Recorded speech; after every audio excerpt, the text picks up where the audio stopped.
Hello जय हिंद साथियों, स्वागत करता हूं आज के सामान्य ज्ञान के इस नए वीडियो में। आज की इस वीडियो में हम लोग देखेंगे सामान्य ज्ञान के टॉप 40 ऐसे जीके क्वेश्चन जो आप सभी के आने वाले बिहार पुलिस एग्जाम के लिए वेरी मोस्ट इंपॉर्टेंट होने वाले हैं और आप सभी प्रैक्टिस सेट जोर लगाइएगा। चलिए क्वेश्चन नंबर 1 की ओर बढ़ेंगे। क्वेश्चन नंबर 1 में पूछा जा रहा है, बिहार के किस शासक ने राजगीर के जैन मंदिरों को दान दिए थे और इसका उल्लेख कल्प सूत्र की प्रतियों में मिलता है। बिहार के किस शासक ने राजगीर के जैन मंदिरों को दान दिए थे और इसका उल्लेख कल्प सूत्र के प्रतियों में मिलता है। तो याद रखना है किसने दान में दिए थे, तो फिरोज शाह तुगलक ने जो है राजगीर के जैन मंदिरों को दान में दे दिए थे। क्वेश्चन नंबर 1 का भी बिल्कुल सही जवाब हो जाएगा। चलिए क्वेश्चन नंबर 2 की ओर बढ़ेंगे। क्वेश्चन नंबर 2 में पूछा जा रहा है, क्वेश्चन नंबर 2 में पूछा जा रहा है 1942 के भारत छोड़ो आंदोलन के दौरान बिहार के किस जिले को अपराधी जिला घोषित किया गया था। 1942 के भारत छोड़ो आंदोलन के दौरान बिहार के किस जिले को अपराधी जिला घोषित किया गया था। तो याद रखना है किस जिले को अपराधी जिला घोषित किया गया था, तो सारण को। क्वेश्चन नंबर 2 का ये बिल्कुल सही जवाब हो जाएगा, सारण। चलिए क्वेश्चन नंबर 3 की ओर बढ़ेंगे। क्वेश्चन नंबर 3 में पूछा जा रहा है, बक्सर के युद्ध के समय पटना में अंग्रेजी फैक्ट्री का प्रमुख कौन था जिसने पहले ही आत्मसमर्पण कर दिया था। बक्सर के युद्ध के समय पटना में अंग्रेजी फैक्ट्री का प्रमुख कौन था जिसने पहले ही आत्मसमर्पण कर दिया था। तो आपको याद रखना है कौन था जिन्होंने पहले ही आत्मसमर्पण कर दिया था, तो एलिस। क्वेश्चन नंबर 3 का सी बिल्कुल सही जवाब हो जाएगा।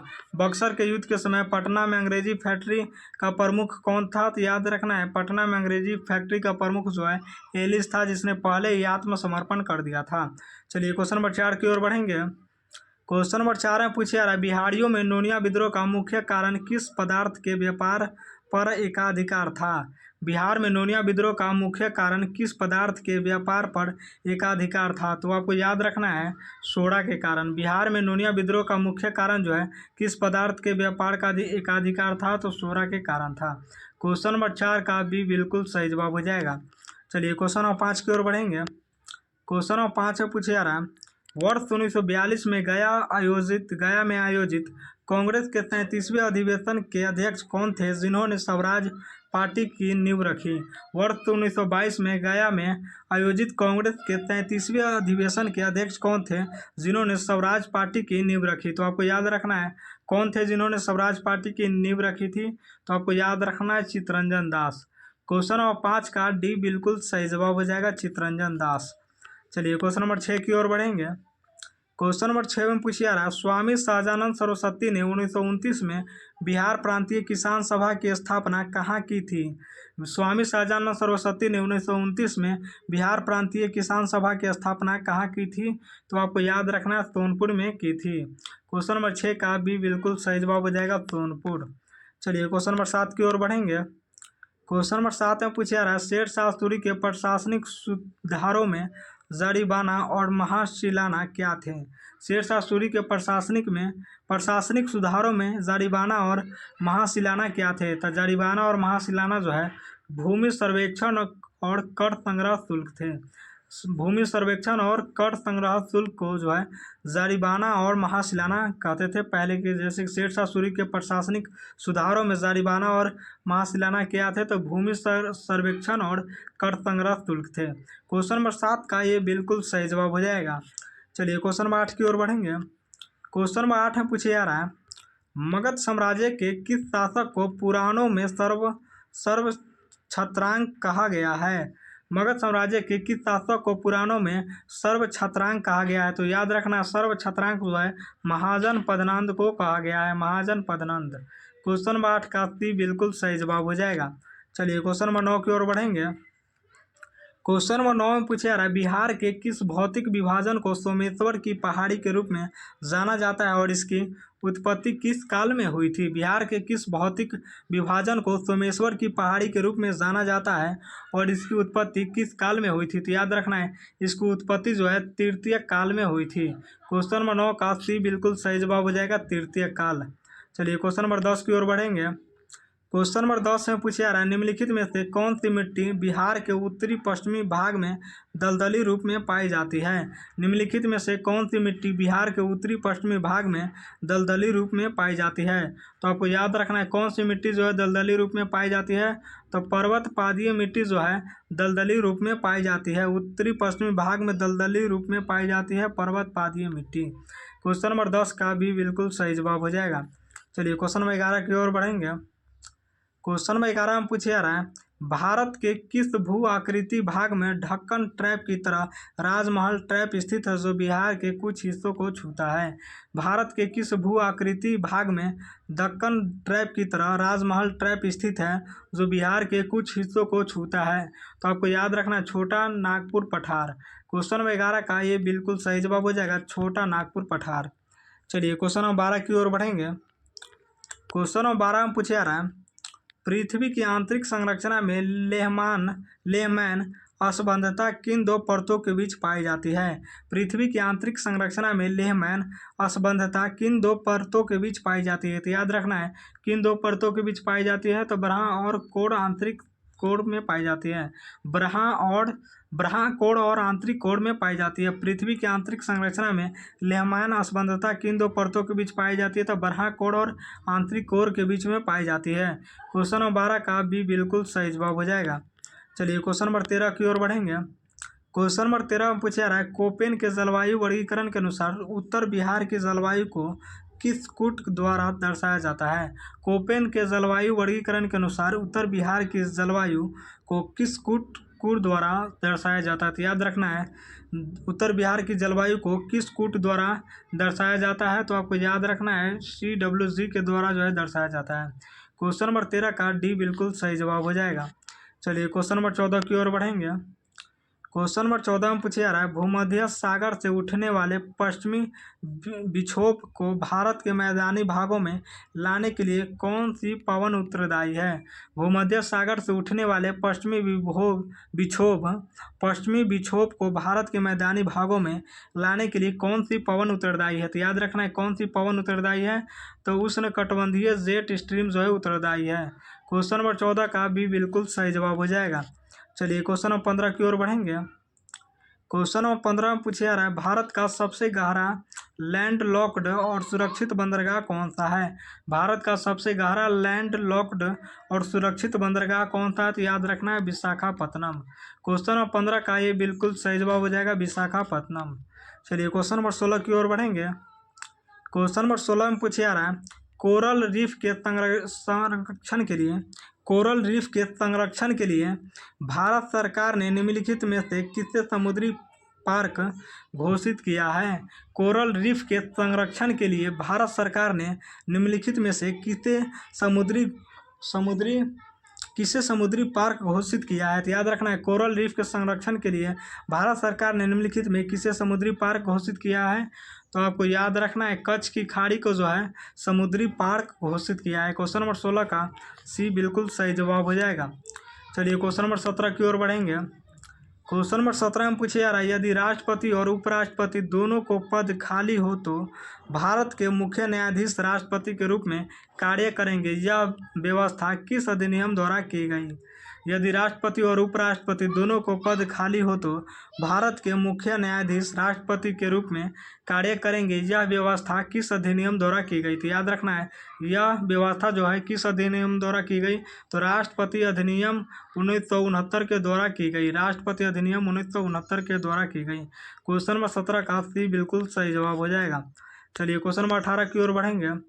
क्वेश्चन नंबर 18 में पूछा जा रहा है, किस वाद में सर्वोच्च न्यायालय ने यह व्यवस्था दी कि प्रस्तावना संविधान का हिस्सा है, इसलिए इसमें संशोधन किया जा सकता है लेकिन मूल ढांचे में नहीं। किस वाद में सर्वोच्च न्यायालय ने यह व्यवस्था दी कि प्रस्तावना संविधान का हिस्सा है, इसलिए इसमें संशोधन किया जा सकता है लेकिन मूल ढांचे में नहीं। तो याद रखना है मूल ढांचे में नहीं। तो केशवानंद भारतीवाद ने किस वाद में सर्वोच्च न्यायालय ने यह व्यवस्था दी कि प्रस्तावना संविधान का हिस्सा है, इसलिए इसमें संशोधन किया जा सकता है लेकिन मूल ढांचे में नहीं। तो केशवानंद भारतीवाद ने दिया था। क्वेश्चन नंबर 18 का बी बिल्कुल सही जवाब हो जाएगा। चलिए क्वेश्चन 19 की ओर बढ़ेंगे।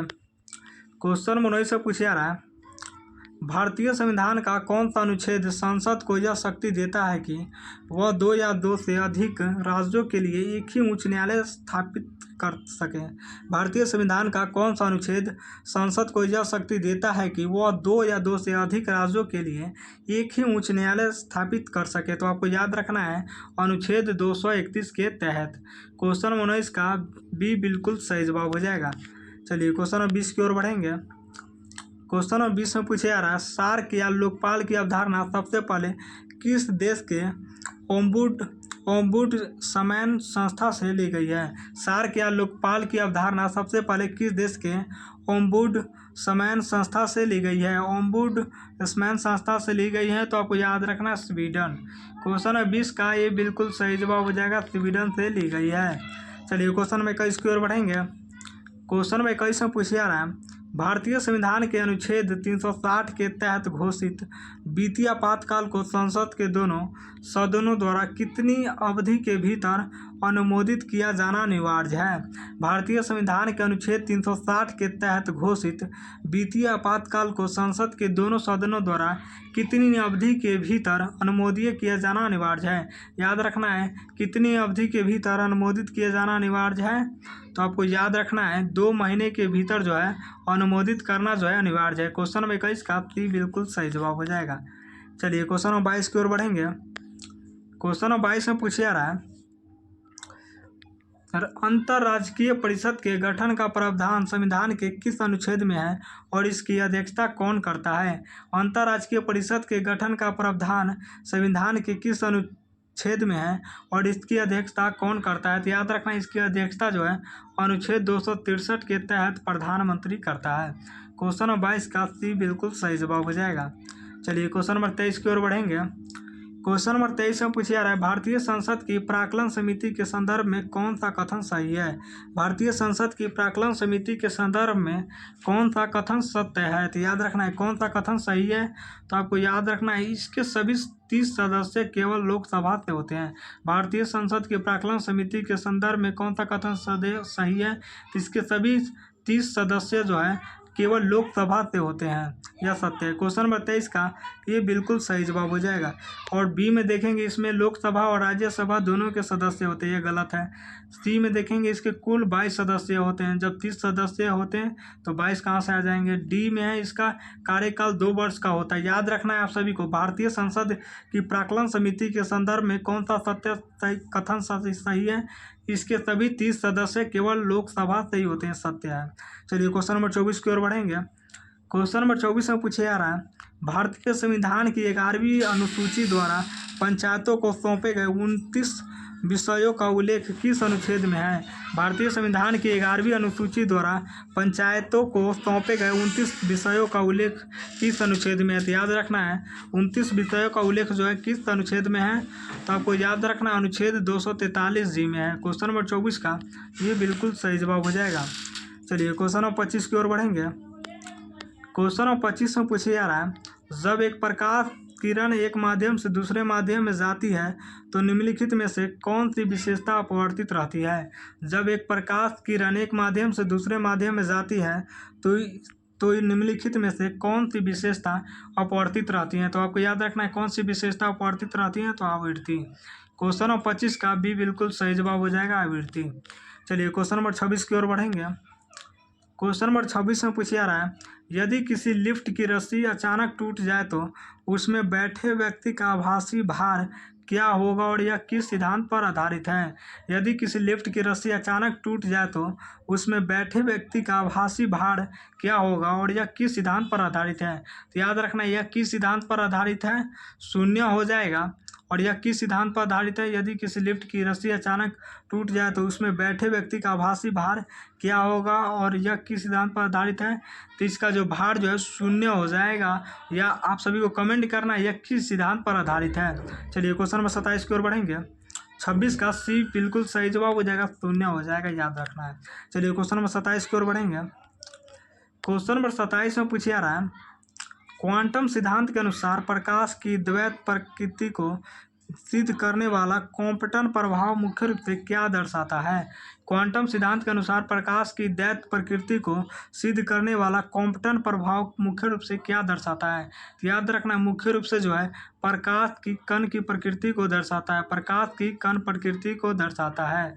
क्वेश्चन नंबर 27 का ये बिल्कुल सही जवाब हो जाएगा। चलिए क्वेश्चन नंबर 28 की ओर बढ़ेंगे। क्वेश्चन नंबर 28 से पूछा जा रहा है, आधुनिक आवर्त सारणी में किसी आवर्त में बाएं से दाएं जाने पर इलेक्ट्रॉन बंधुता पर क्या प्रभाव पड़ता है? तो आधुनिक आवर्त सारणी में किसी आवर्त में बाएं से दाएं जाने पर इलेक्ट्रॉन की बंधुता पर जो है क्या प्रभाव पड़ता है? तो आपको याद रखना है क्या प्रभाव पड़ता है, तो बढ़ती है। आधुनिक आवर्त सारणी में किसी आवर्त में बाएं से दाएं जाने पर इलेक्ट्रॉन बंधुता का जो भार जो है बढ़ती है। बाएं से दाएं जाने पर इलेक्ट्रॉन बंधुता पर क्या प्रभाव पड़ता है, तो बढ़ती है। क्वेश्चन नंबर 28 का डी बिल्कुल सही जवाब हो जाएगा, बढ़ती है।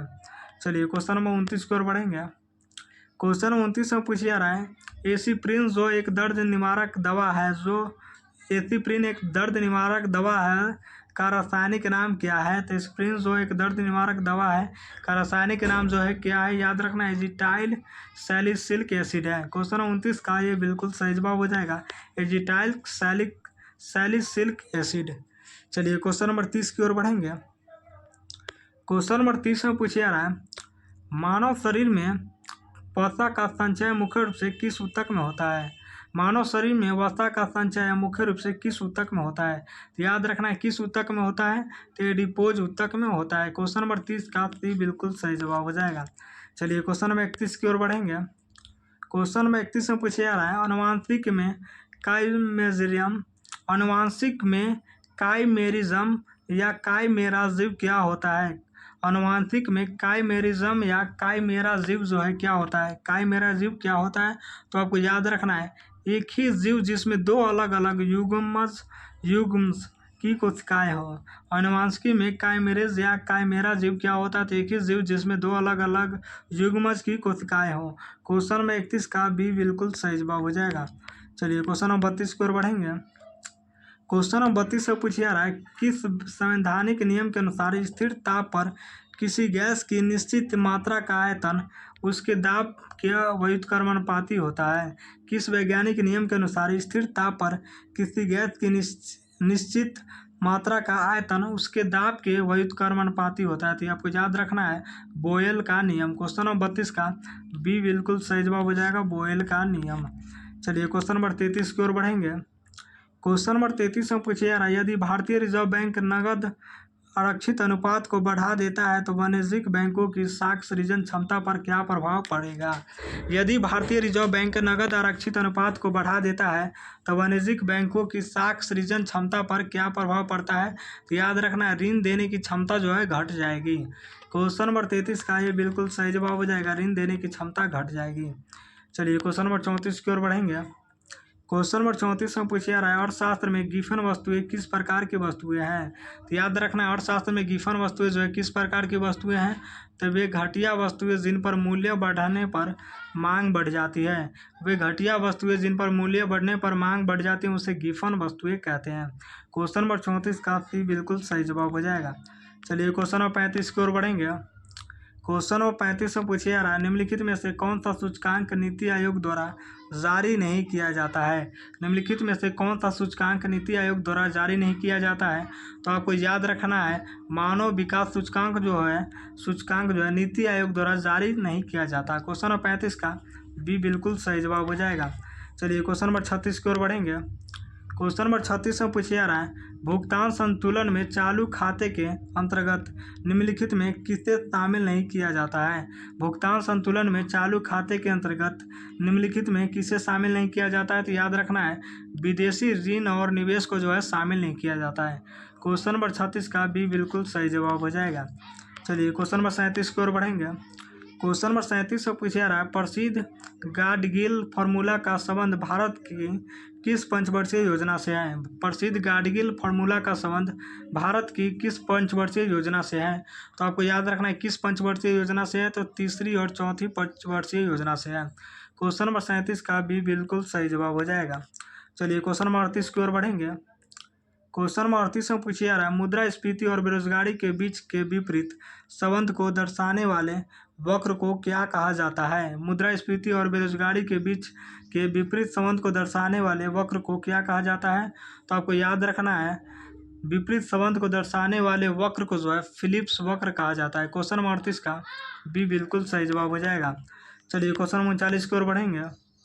क्वेश्चन नंबर 39 में पूछा जा रहा है, अंतर्राष्ट्रीय मुद्रा कोष की विशेष आहरण अधिकार बास्केट में निम्नलिखित में से कौन सी मुद्रा शामिल नहीं है?